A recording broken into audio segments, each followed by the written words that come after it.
Hello.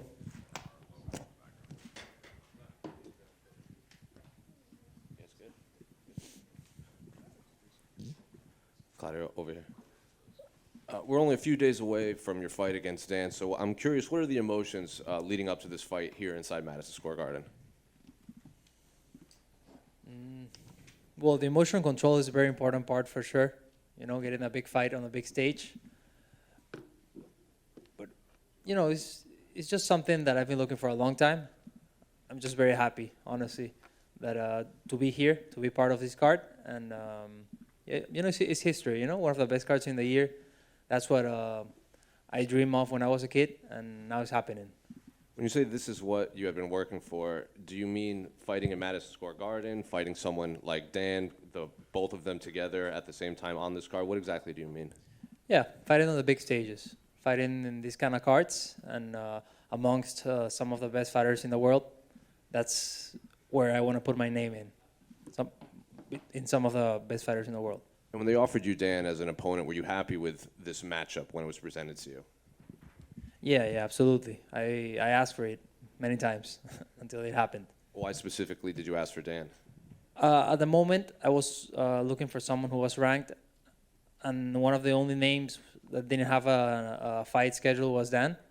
So that's the main reason. And obviously you're known for your leg locks, especially in your last few fights. But now I feel like fans, they kind of expect that from you. Like, oh, he's going to start shooting for the legs right away. I'm sure Dan's thinking the same way. So do you have to maybe change up your approach at all to fighting someone like this now that maybe they expect it from you very early? Yeah, that's when you switch it up. Or maybe not. We'll see Saturday night. And then unrelated to this fight, I'm not sure how much of a fan you were of his, but this might be Frank Yeager's last fight in his MMA career. So I'm curious, were you a fan of his? Did you watch him coming up before you made your debut? That's a good question. Yeah, I was a big fan. I still am. But, you know, when I remember when he had those almost Rocky-style fights against Gray Maynard, I was just starting to train or something back then, and I would watch those fights all the time. I would like go to YouTube and go to the highlights. Such good fights, so motivating. You know, shows so much heart, and yeah, you like learn from things like that. Watching that kind of fights, like I thought I could do something like that, you know. And I remember when I had my fight in Chile a couple of years back, people were like calling me the same, like Rocky fight, and I was like, damn. I remember I used to see Frankie and think of me like that. Claudio, in the back.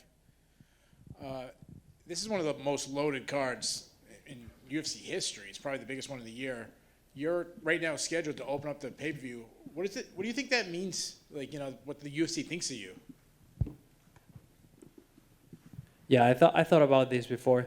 If they're giving me this chance, they're liking what I'm doing. They're liking. There's not a lot of love for grapplers. It's a lot more of love for like people who like KO people all the time. So getting the attention as a grappler for me is something very special. Trying to put all the community out there, and yeah, I think the UFC likes me, likes the work I'm doing.